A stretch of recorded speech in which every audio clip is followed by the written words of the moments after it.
The broadcast is now starting. All attendees are in listen-only mode. Good morning, everybody. We want to welcome everyone to the coronavirus update webinar. Want to get started pretty quickly. We see some people are still joining, but we're just going to go over a few logistics first before we get started. Right now, all attendees are obviously in muted mode. We will have a good portion of this webinar that is question and answer. So if you do have a question, just know that the beginning portion of the webinar will be some information and updates for you on the situation as it's progressing. And then about half of the webinar will be question and answer.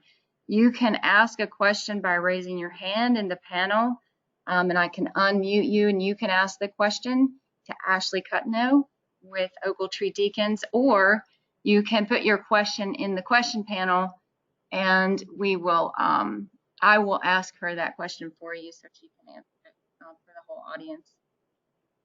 Also, we wanted to note that we have also opened up a Carolinas AGC private Facebook group for this subject this morning.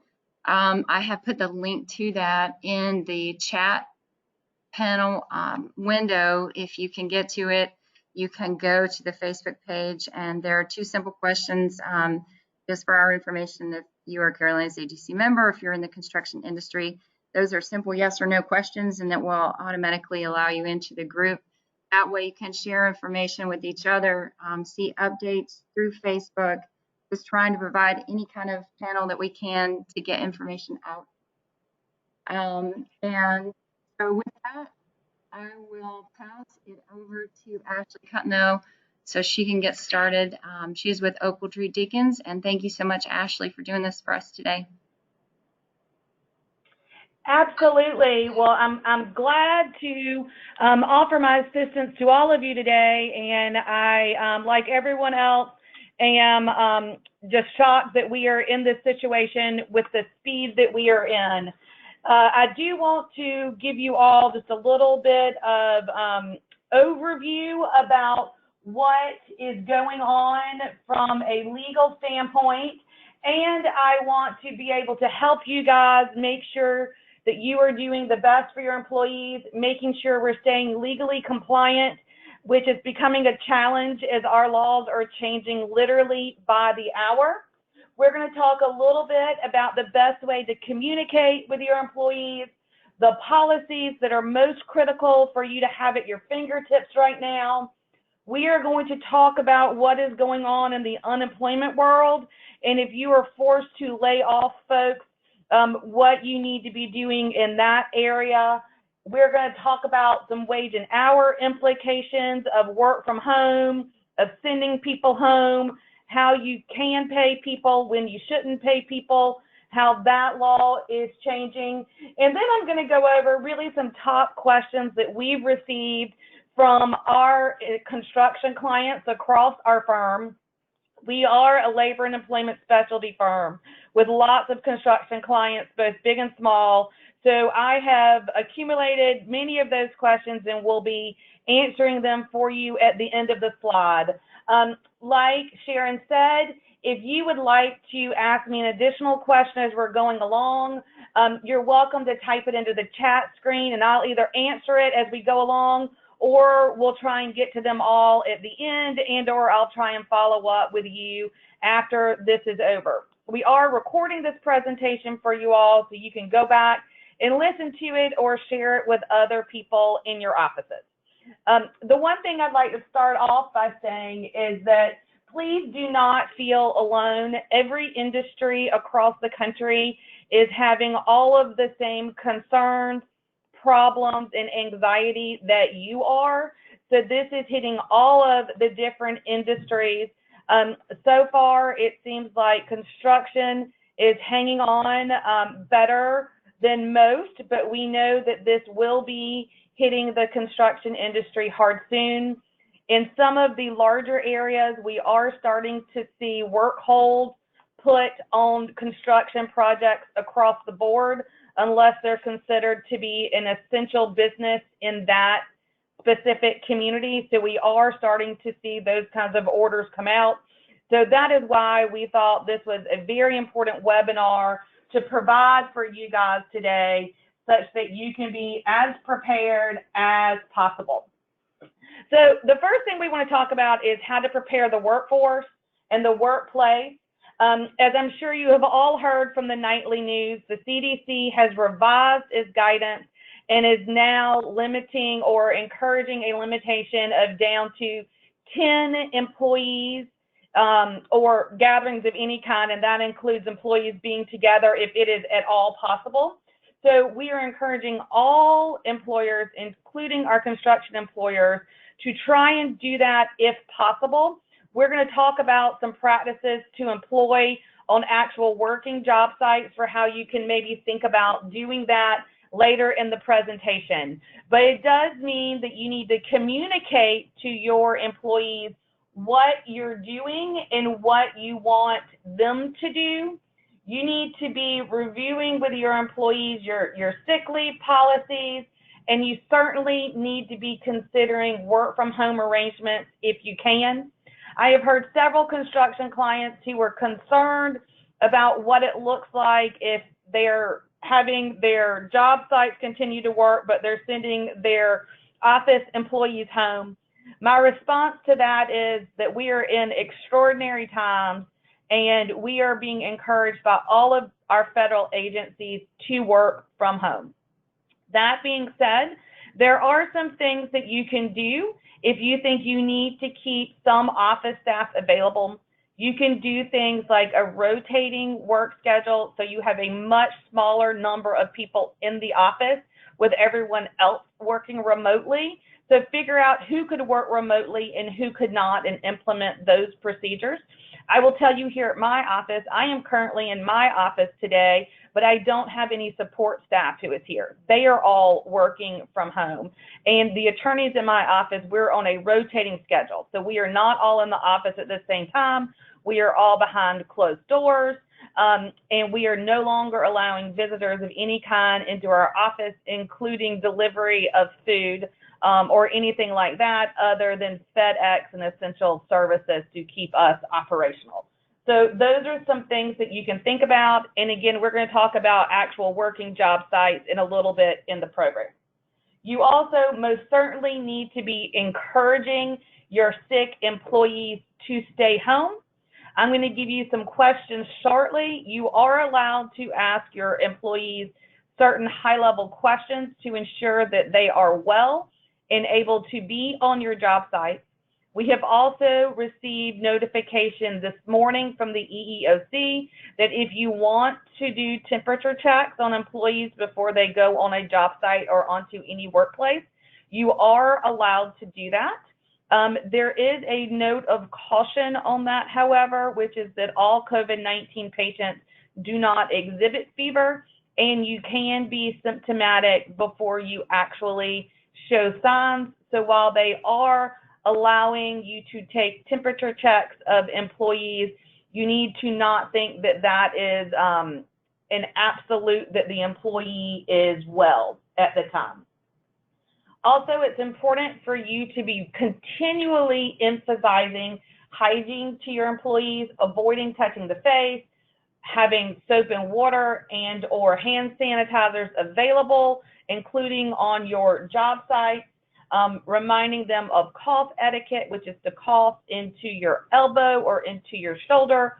We do not want people coughing and covering their mouth with their hands, because then they go and touch your tools that they're sharing, and then the virus is spreading in that manner. We do encourage, if you have the ability, to put up some signs. There are signs available that you can download and print out on the CDC's website for this to help you with just some free resources. The CDC does have amazing resources that are out, and they are continually being updated in real time. So that is a good website for you to be checking on a pretty frequent basis at this point. We also very strongly encourage you to do environmental cleaning, either through your normal cleaning crews. You need to be checking to make sure that they're using the right products. The CDC has put out a list of products that you should be using to clean. And you also need to be thinking about additional environmental cleaning on your job site, your porta-johns, your trucks, or your different equipment that you're having shared drivers on. Looking at your shared equipment, and do you have the ability to wipe those down in between persons? Are your employees using gloves? Are they gloves that can be thrown away, or are they, gloves that they use all the time? But trying your best to keep your work site as clean and as disinfected as possible is part of preventing this virus from spreading, which hopefully will keep your folks working, hopefully permanently, but certainly as long as possible. So again, what we want to communicate with the workforce is to really educate them on the virus and on your policies. Each of you should also have a dedicated point of contact in case of exposure. We encourage you to have one or a small committee of folks who are making quarantine or go home decisions.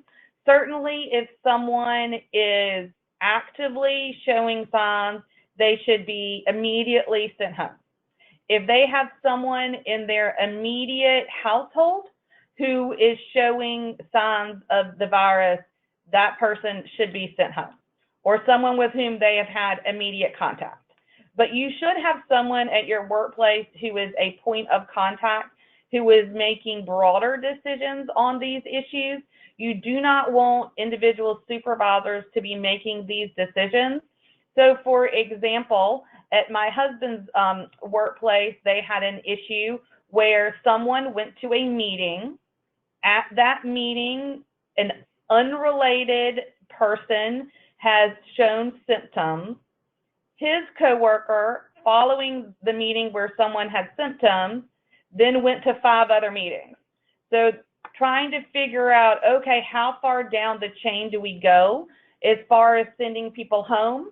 There again is CDC guidance depending on what the symptoms are, how close the folks were, was there any touching, was there any coughing, were they in a shorter than 6-foot area, to help you with that. But you should have one point of contact who is making those decisions and who is actually tracking what is happening with your workforce as far as the COVID-19 virus is concerned. Also, I think at this point, almost everyone has travel restrictions in place. If you don't, you need to be thinking about travel restrictions. It should only be based on business necessity at this point.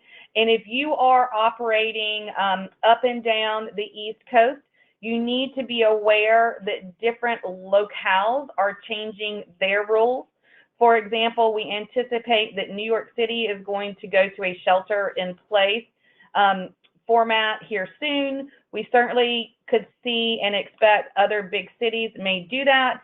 So before you send someone to a job site in another state, please double check that there has not been some update into shelter-in-place orders or other closure orders that would now make it no longer a business necessity for them to go there.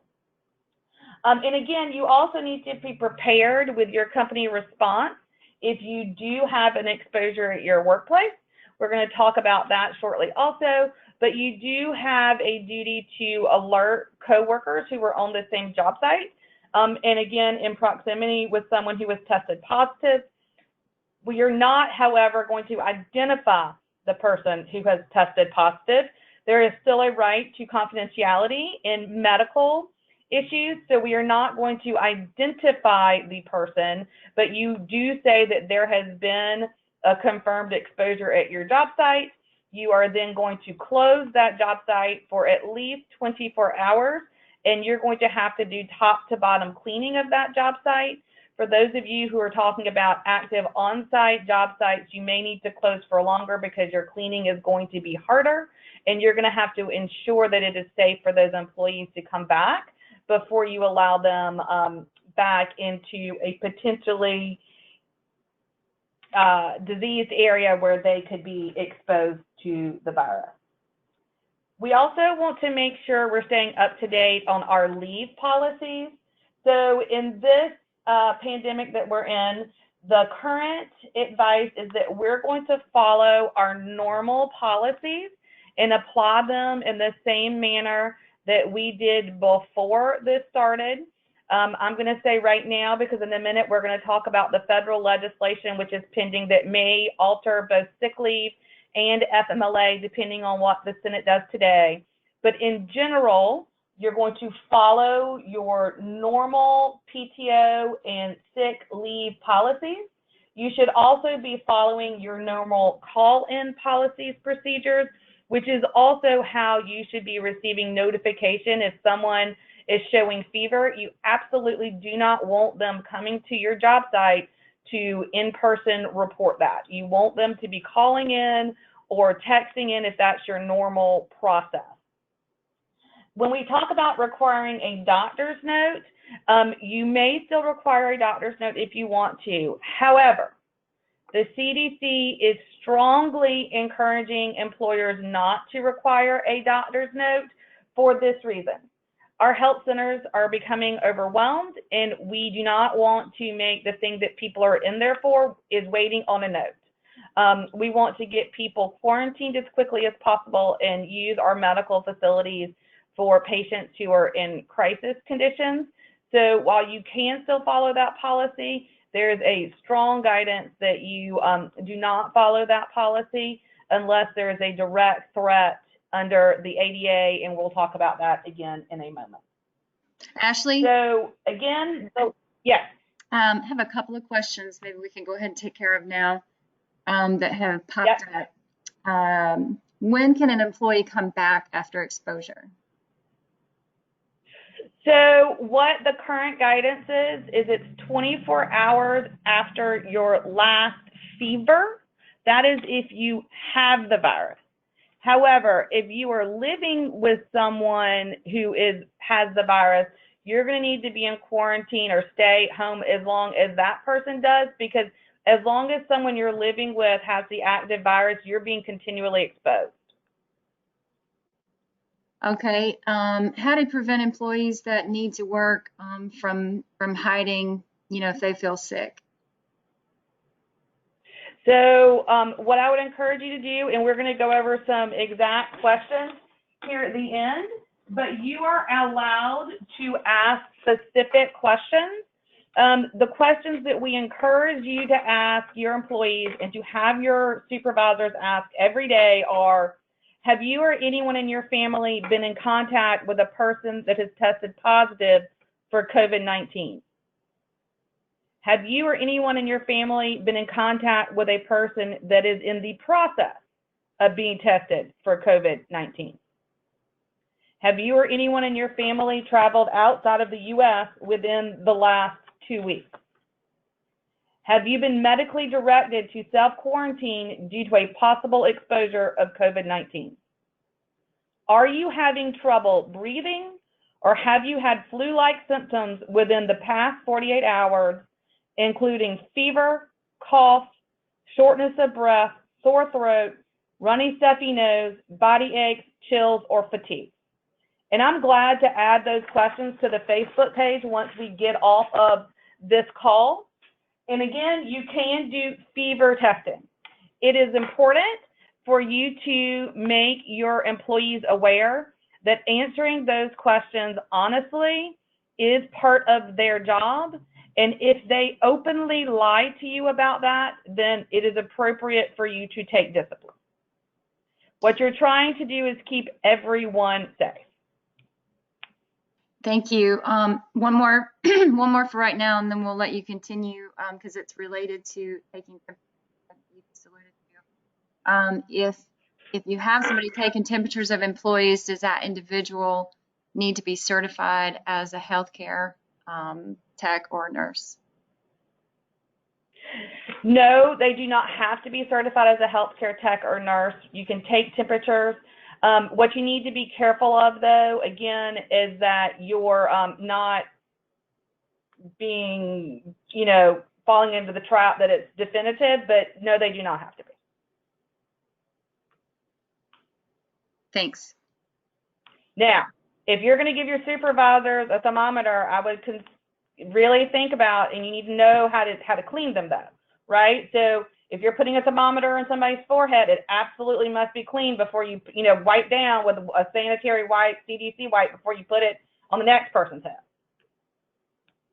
So part of what people are doing is they are hiring nurses to go do that for you. And I will tell you, if you have large job sites where you want to do that, you may want to contact some of the nursing schools or technical schools. We have several clients who have actually hired nursing students to come out and do that for them. And they could maybe rotate between your job sites, just as an idea for things to think about.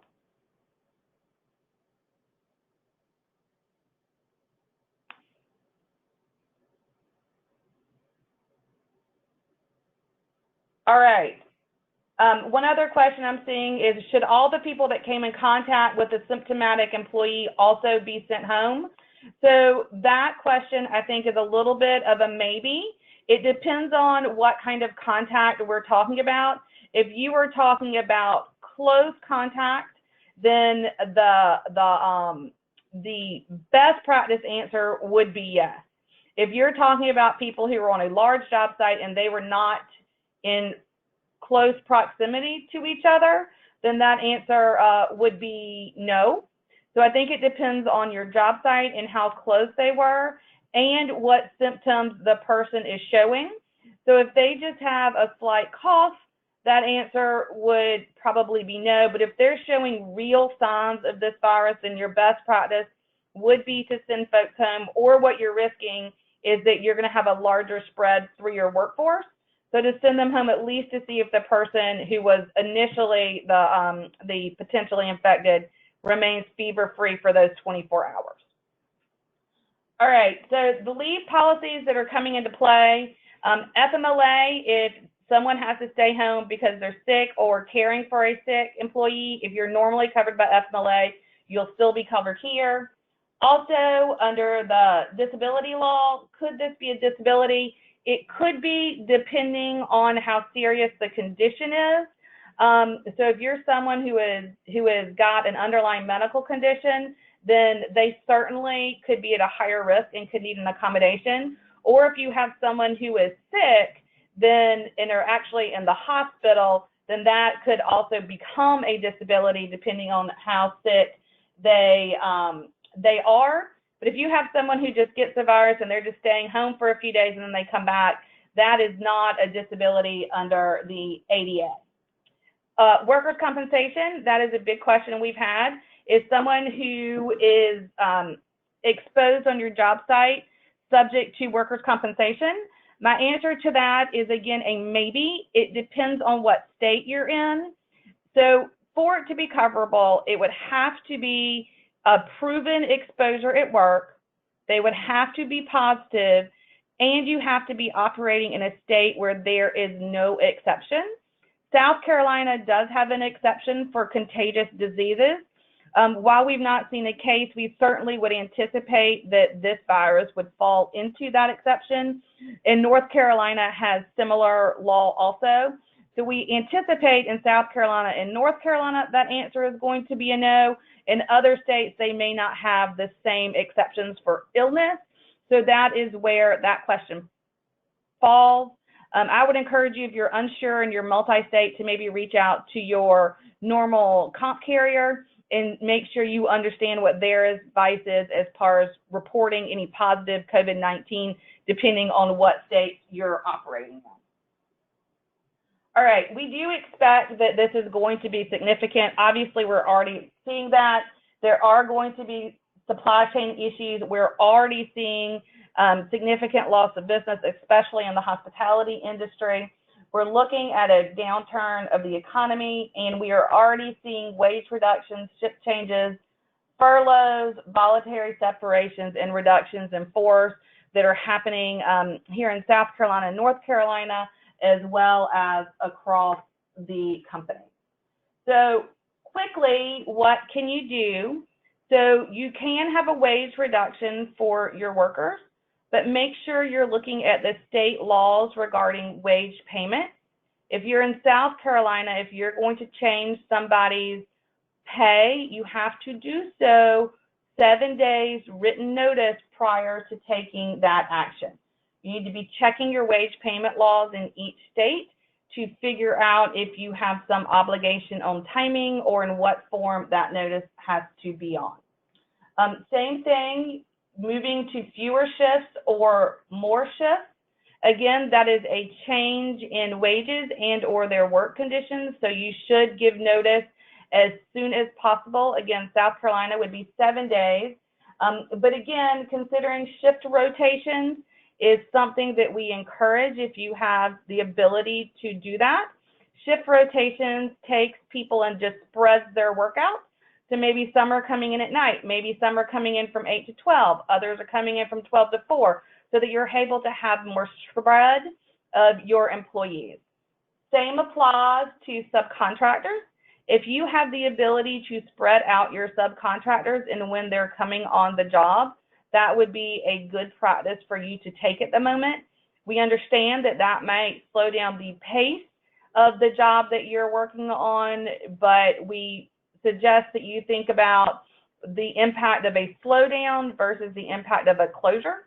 So trying to spread out your contractors so that you don't have as many people on the job site at the same time is something we highly suggest at this point.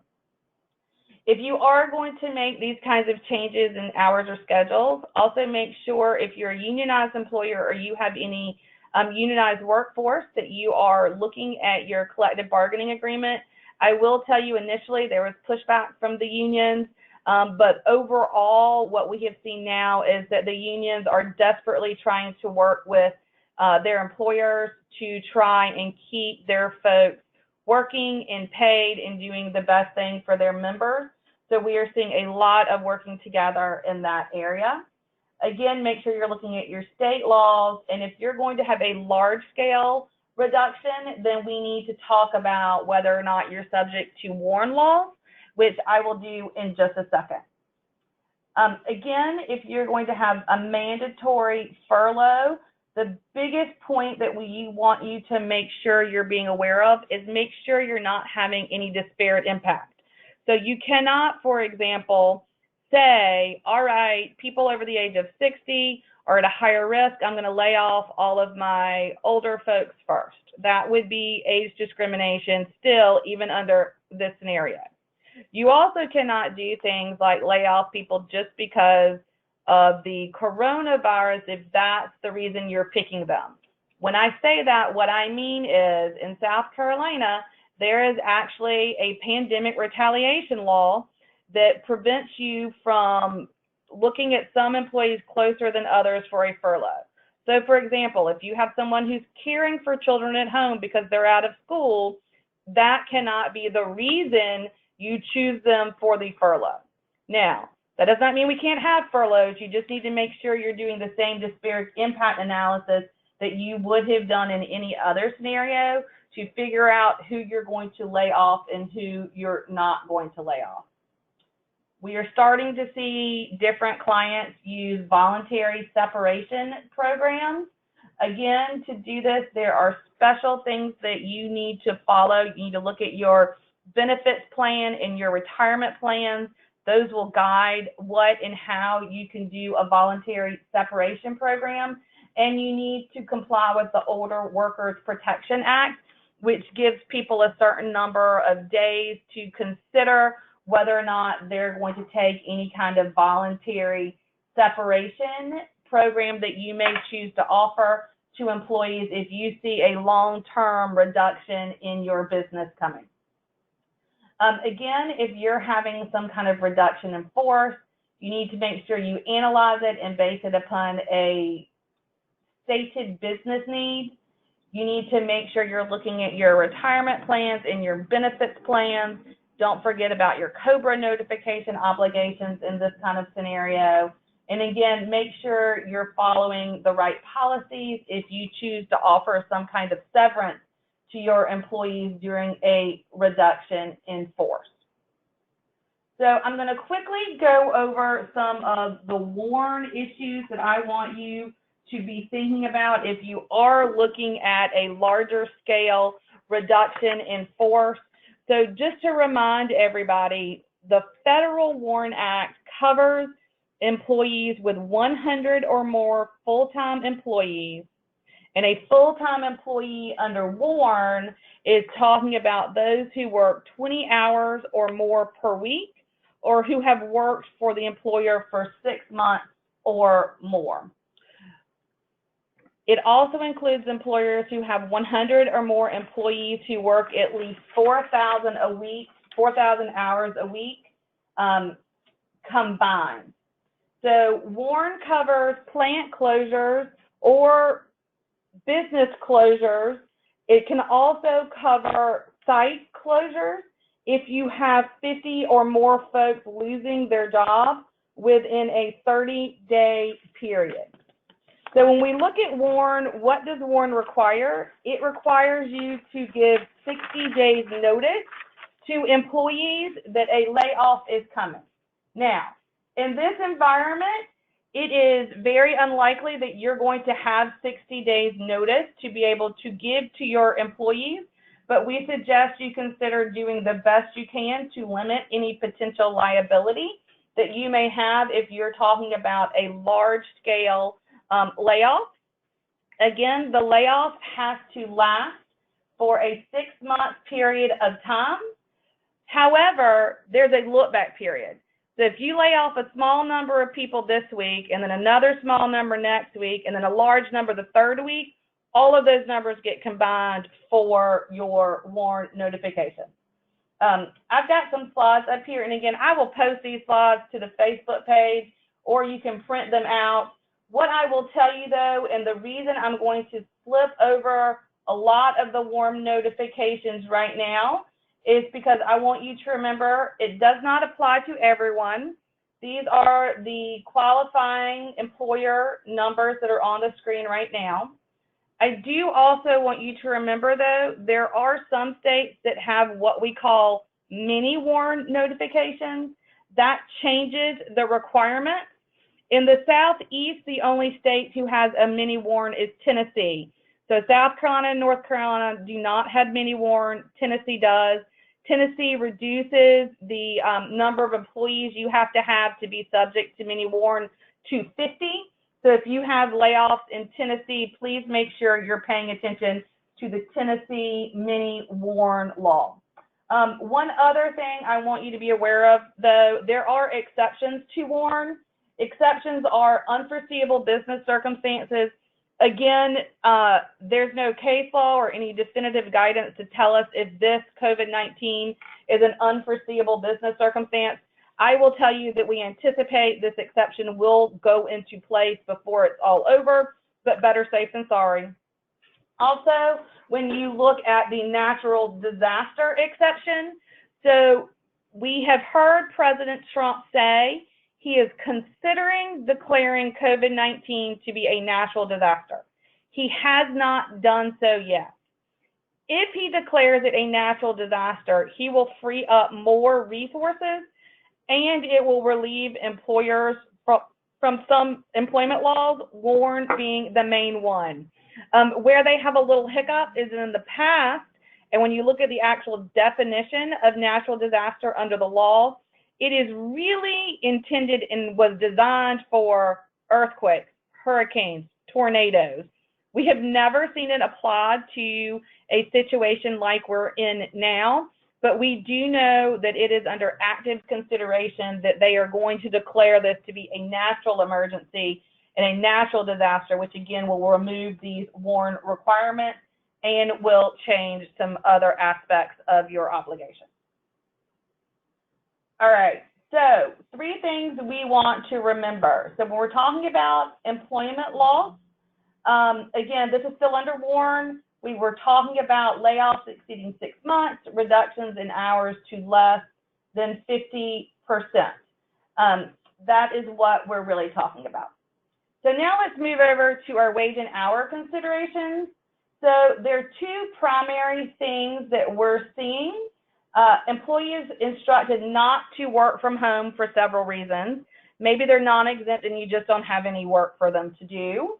Or there's a business or economic condition that requires work schedule modification. So when we look at our wage and hour laws, the things we need to consider are what is the classification of the employee? So are they hourly or are they salaried? How are they normally compensated? What is their work week? What is your PTO policy? Is this person eligible for any paid sick leave or vacation leave under the policy? And are there any state laws that may apply in the normal course? So remember, for non-exempt employees, so for your hourly employees, there is no requirement to pay an employee if they are not doing work. So if you have hourly employees that are sent home, there is no requirement that you pay them while they are sitting at home, not able to work. That doesn't mean we might not talk about alternatives to help your employees, but we're talking about the requirement right now. Some of the things that people are doing is they are substituting PTO, vacation, and sick leave for missed work. So essentially, they are allowing you to use any kind of paid leave that you have while you're in this situation. We're also seeing compensation at reduced rates for missed work. There are some special guidelines for how that must be applied. We are also seeing employees allowing people to go into a negative leave bank if they believe in their industry you're talking about something short term. For your salary folks, it's important to remember that there is a guaranteed salary of at least $684 per week. The salary can be paid bi-weekly, semi-monthly, or monthly. You may not change how you're paying a salaried person without proper notice under your various state laws. It is important to remember, though, there are situations in which salary employees may not be paid. So if no work is performed in a work week, then the employer does not have to pay salary. One thing we're seeing some of our hospitality clients go to is they're staggering work weeks with the proper notice so that they are seeing a reduction in how much their employees are getting paid, but they're trying to spread the hurt across their platform. Remember, deductions from salary for absences or changes in business operations are not allowed. And here are the 7 exceptions to the salary basis test. So again, these are your normal changes. There's no change in law to this currently. Again, a full day's absence due to sick or disability.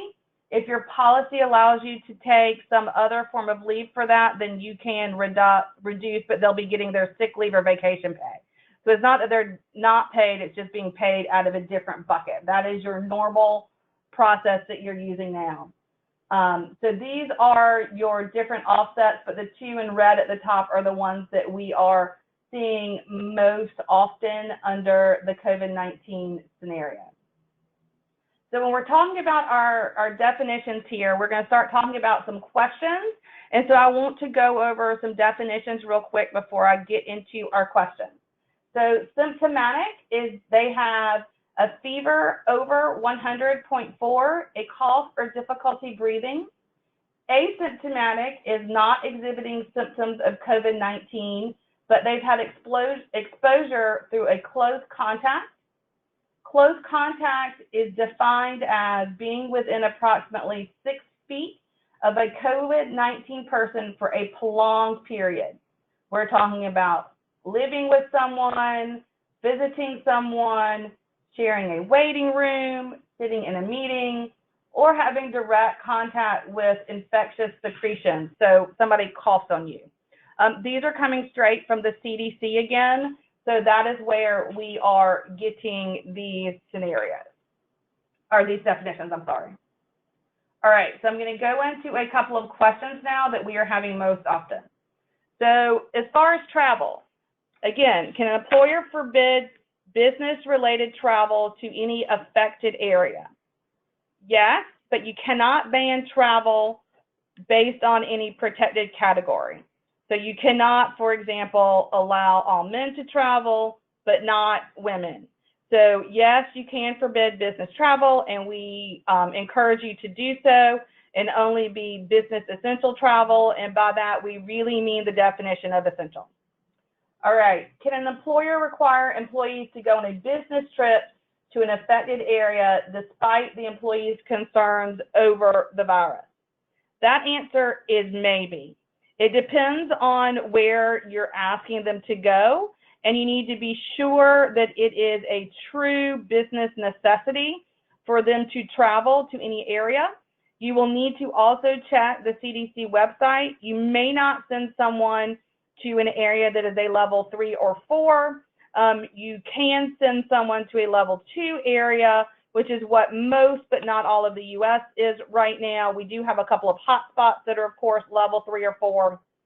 New Rochelle, again, some of those other hot spots. But again, we're now seeing whole cities shut down to shelter in place. You may not send someone where there's a shelter in place order, and in fact, they probably will not even be let in if you try. So, can you ask an employee about their personal travel? Yes, you can. Can you ban someone from personal travel? No, you cannot. However, you can explain to them the consequences of their travel. So if you have someone on the job who says, hey, I want to take my vacation time and I want to go see my mom who's in one of the hot spots, you absolutely may quarantine that person. And by quarantine, I mean not allow them onto the job site when they come back. So for example, we had a coworker who decided to go on a long planned cruise last week before everything broke open. He is not allowed to come back into our work site. He is now working remotely.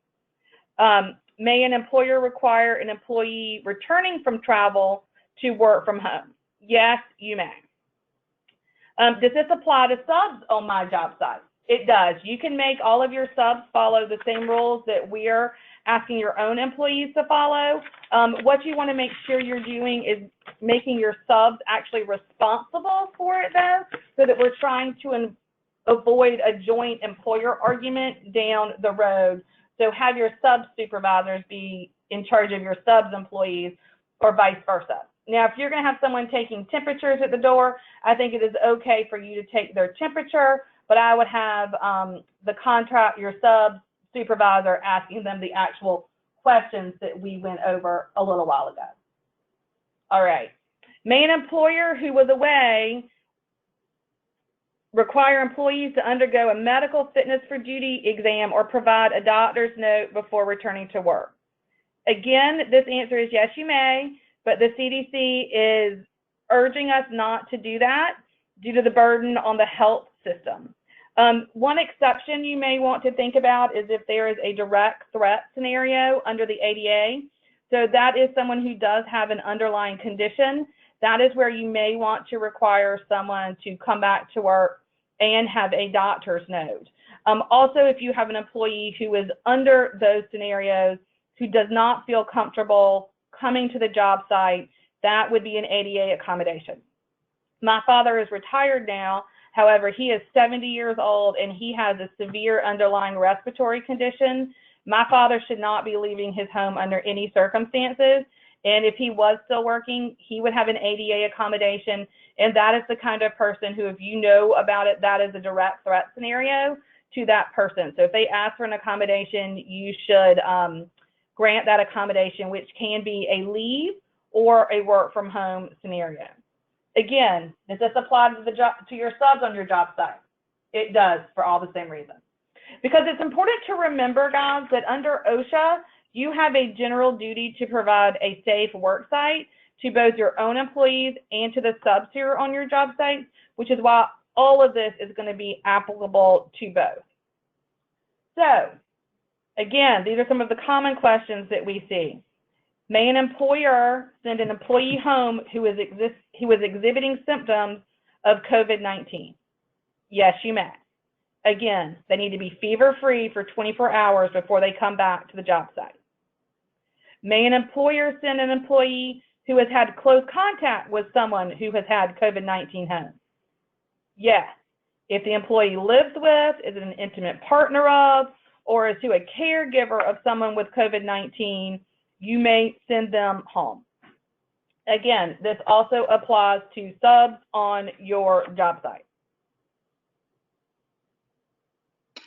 Ashley, is now a good time to take Yes. some questions? Sure. Okay. All right. Can you discuss the pending relief bill a little bit? Yep, that's coming. Okay. 2 slides. Okay. What's that? All right. All right, we'll go through these real quick. Sure. May an employer disclose to an employee the COVID-19 diagnosis to others? You need to say you have an employee but not disclose their name. Do you have a duty to warn other employees on your job site that you have someone who's tested positive for COVID-19? That answer is yes. You have a duty to warn. Do you have a duty to warn other people who may enter your job site? This is somewhat questionable, but premise liability says you have a duty to warn of a known hazard. I believe this arguably falls into that category. So for example, if you have someone on a job site who tests positive and you're receiving FedEx deliveries, you should have a notice posted for the same time period that your job site is closed, such that those people may take the appropriate action to keep visitors or invitees safe also. All right, so what's going on with the federal legislation that's happening? So again, I know you're all aware the House passed the Family Fairness First Response Act. They amended it on Monday night.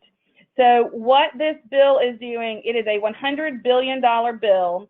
It is, number one, changing unemployment.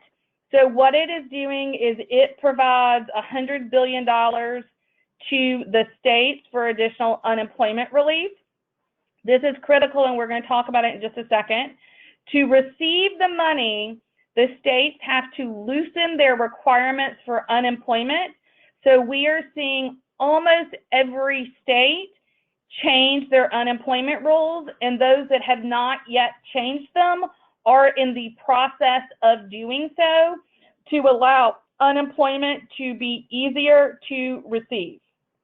The other major concepts in the bill, as of last night, the bill was only going to apply for emergency FMLA leave and emergency paid sick leave if you have less than 500 employees. However, there is strong movement in the Senate today on both ends of that 500 employee threshold. There is movement to expand it to all employers. We're going to have to see what the Senate does.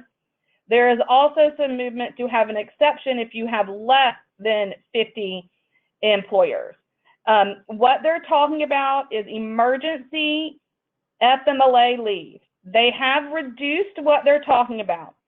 What's on the table currently is that paid leave under the FMLA will be available for the sole purpose of caring for children who are home due to school or daycare closing. That means you no longer have to be caring for someone sick to be eligible for FMLA. It is if you are home caring for children. Again, we're talking about paid leave. The current amount on the table is paid leave at 2/3 of the regular rate of pay with a cap of $200 per day per employee and a $10,000 aggregate max. That is for the emergency FMLA leave. On the emergency paid leave piece, we're talking about full pay compensation up to 80 hours, capped at $511 per day per employee, and a $5,110 aggregate for personal leave, and $200 per day per employee, $2,000 aggregate to care for a sick family member.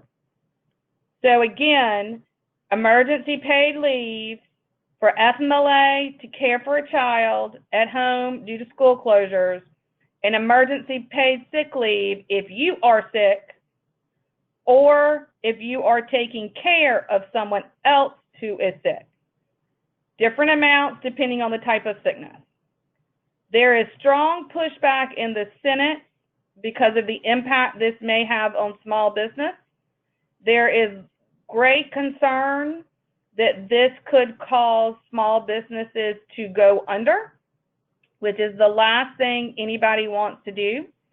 There has been strong pushback from the Small Business Administration. I believe the national agency sent a letter. I will tell you, however, that everything that we're hearing out of our DC Government Affairs Office is that this is going to pass. There's going to be some tweaks today, but it is going to pass. It had not yet passed as of 10:15 when I checked last time, but it is expected to pass in some form either today or tomorrow. I'll be glad to update y'all's Facebook page as soon as we know anything, but be aware that this emergency FMLA and emergency paid sick leave is probably coming. So now let's jump back to the unemployment piece.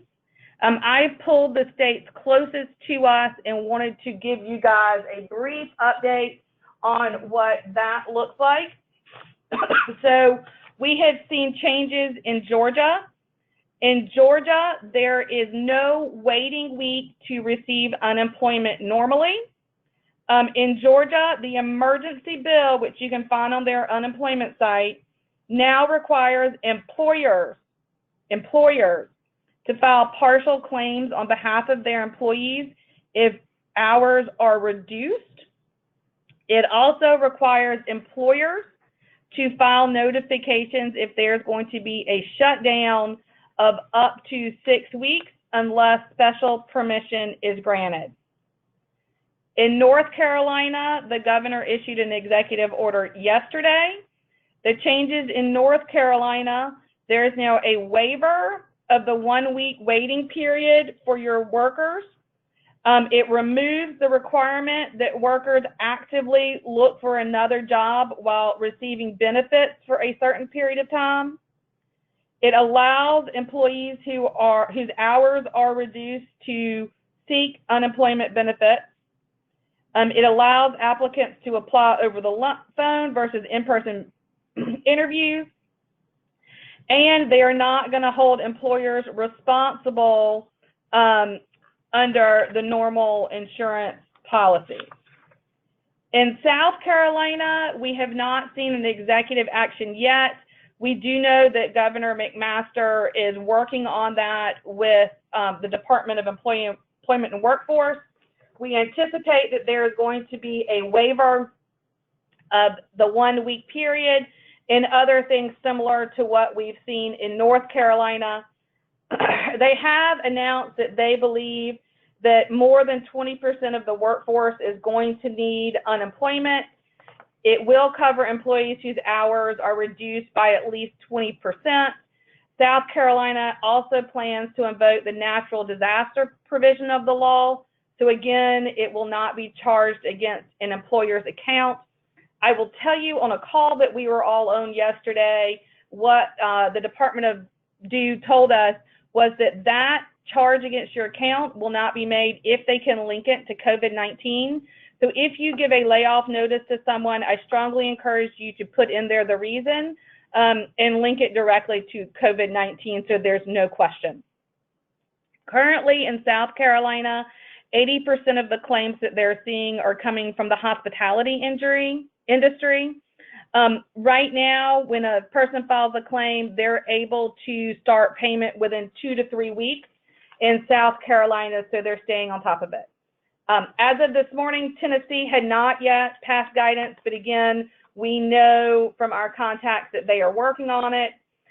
Virginia has passed some guidance, and they have frequently asked questions on their website, but they are not allowing claims to be filed until an actual layoff has occurred or until there has been an actual reduction in hours.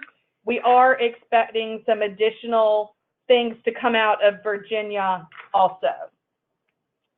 In addition, I just wanted to remind everyone that in Alabama, there is a requirement that notice be given to unemployment if it's going to be made more than at least 7 days, if there's going to be a mass separation, which is considered 25 or more people.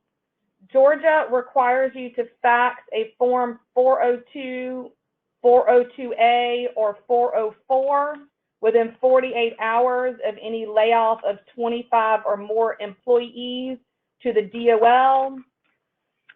North Carolina has the same kind of special notice that must be given to state unemployment if you're laying off more than 20 people. So don't forget your normal unemployment notices that must be given. So those are the special things you should be doing, and that's the current status of the law in kind of the southeast states that I think most of you normally operate in. And again, the unemployment laws are changing at a rapid pace, mainly to make the benefits more quickly available to any worker who is laid off. Other questions we have been seeing: have you started to see the shutdown construction job sites? Again, we have started to see those in some of the hardest hit areas in the U.S. and in some of our largest cities. What happens if there is a statewide order closing non-essential businesses? Will that impact the construction industry? My answer to that is it depends. In the current closures we've seen, in some of those notices, they have considered construction to be an essential business, and in some, they have considered it to be a non-essential business. So it is going to depend on the locale you're talking about and what the order actually says when it comes out. Again, is it considered a workers' comp injury? We've answered that. That answer is no in South Carolina and North Carolina. It could be somewhere else. What happens if a job site becomes subject to a quarantine? You will have to shut down the job site. The CDC is helping alert if a whole job site needs to be shut down. What happens if workers are quarantined and a contractor lack the available skilled craft persons to perform the work? This is a really good opportunity for you to be cross-training your employees, and I would encourage you to do that as we see the impact of this outbreak spread so that you have more folks available to do work. Also, because of the number of layoffs, you do have the opportunity to hire some short-term temporary labor. We are seeing that in some industries. I know Amazon and Costco are both doing hiring fairs for temporary workers to deal with their volume. What happens if materials are delayed because of factory quarantines or other supply chain disruptions? This is going to happen. We're all going to have to do our best. But if you have contracts regarding your suppliers, I would look at your force majeure clauses in your contracts to see what the impact is and who is liable for any resulting issues. And I know that you all have contract lawyers to help you deal with those. If a state advises certain protocols or equipment, will these new anticipated costs be applied, or will you get credit for it somehow? So far, that answer is no. However, there is a third bill where we're going to talk about in just a second, where that answer is a no right now, but a maybe in the future. Last point: is a confirmed COVID-19 case a reportable event on your OSHA log? OSHA has given specific guidance on this. The current answer to that is yes, but you have to meet all three criteria for that answer to be yes. First, it has to be a confirmed COVID-19, not a suspected, confirmed. Second, it has to be work-related. This is where it gets really questionable. So work-related, do you know you have an exposure somewhere else on the job site? But work-related. And then thirdly, the person has to get extended care or be hospitalized. This is not a positive COVID-19 where you're talking about just staying home. This is about folks who end up in the hospital or unfortunately passing away at this time. So the last planned question I had was actually the last two are, let's get this one first. So what assistance is being offered to employers in light of the crisis? So at the moment, the current bill we have before Congress is really focused on individual workers. However, there is another bill that is working its way through the process. This bill is actually a $1 trillion proposed bill at this point. It is much more focused at the business community and assisting certain industries. Right now, those industries are primarily hospitality and the airline industries. I do not know that that will not expand. There will certainly be assistance to all industries before it's over. This third bill is also the one where we're going to have additional small business loans that become available in impacted areas. Currently, under the Small Business Administration's website, the Southeast is not a highly impacted area, but that will be expanded once this bill passes and there is more money available. They are also looking at additional tax relief, payroll tax relief, other relief for businesses. It is clear that the goal of the government is to try and keep us all open and working if they can, and to not have businesses fail. So while I don't have specifics for you right now, please be aware that there is another bill that is making its way through that is much more targeted at helping employers versus actual individual employees.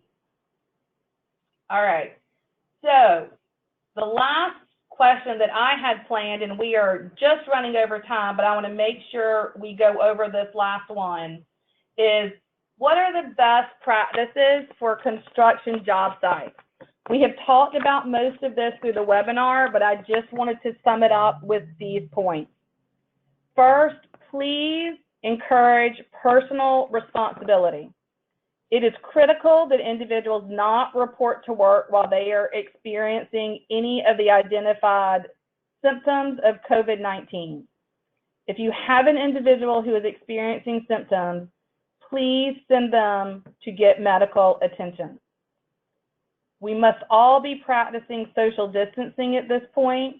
The current recommendations are no gatherings of more than 10 people, and even within those gatherings, they want 6 feet of distance. So try to limit the number of people on a job site at any one time. Allow your non-essential personnel to work from home when possible. Discourage handshakings and other greetings. We can all wave at each other at this point. When you're thinking about your social distancing, think about your safety meetings in the morning. Think about your other meetings. Think about ways that you can creatively have those same meetings to convey the information without everyone standing in a huddle. Communicate key CDC recommendations and post signage where appropriate for your staff and your tradespeople. Again, the CDC has these posters available for download on your website. Supervisors should be asking questions each morning to all employees prior to them entering the job site. Again, we went over those questions before, but essentially they are you showing any symptoms? Have you been around anybody showing any symptoms? Are you subject to current testing? Are you around anyone who was subject to current testing? And are you having any of the symptoms of COVID-19? Again, at this point, thermometer checking is allowed under the EEOC guidance. Continue to instruct your employees to clean their hands often with alcohol-based hand sanitizer.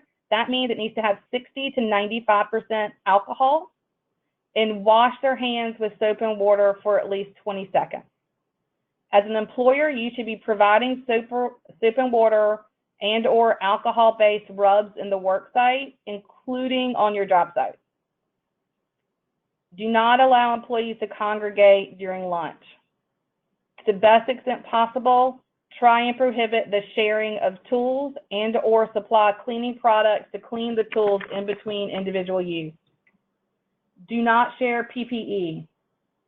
Sanitize any reusable PPE per your manufacturer's recommendation prior to each use. Make sure disposable PPE is disposed of properly. Utilize disposable gloves where appropriate, and instruct your workers to wash their hands after removing gloves. Disinfect any reusable supplies and equipment each day, or between shifts if you're going to a multi-shift model.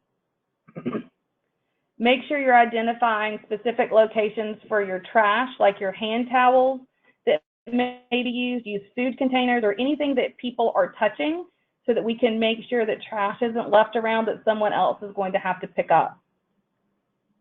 Make sure you're providing good routine environmental cleaning for your office workers. Think doorknobs, keyboards, counters, and other surfaces, and think about the same types of surfaces on your job site.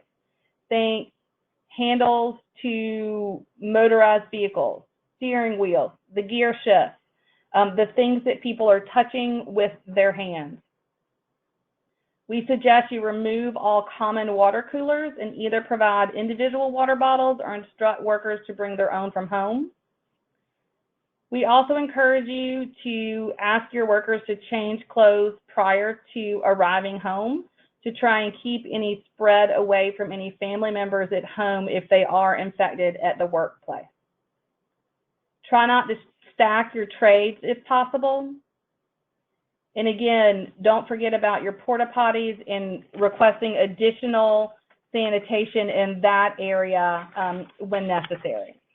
So I know that we are out of time. Hopefully I have covered most of the questions that you have. I see a couple of questions on here. I'll hit them real quick.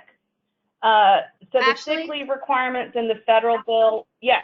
Can you hear me? If you want to, because, like you said, obviously there's a ton of questions that people have. I think we could have expected that. And since we've reached over 12 o'clock, what might be good is if we send these questions to you as a follow-up after the meeting, and then we will send that out to all the attendees afterwards and also post them, on the different channels. Would that work for you? Yes, that does. You're welcome to do that. My email is also on the first page of the slide. I will also go on the Facebook page that's been set up by AGC and put some of these tips on there for you guys. I will also put out a link. Ogletree has a frequently asked questions document that covers much of this information. I will make that available to all of you on the Facebook page as well, so that you can try and get as many of these questions answered as you can. And again, the primary thing is to be kind to each other during this and for everyone to have patience. This is obviously an extraordinary circumstance that we're all going through together, and things are changing rapidly. So we hope that you all stay well and stay safe. Thanks very much, everybody, and we'll send out the answers to your questions as soon as possible.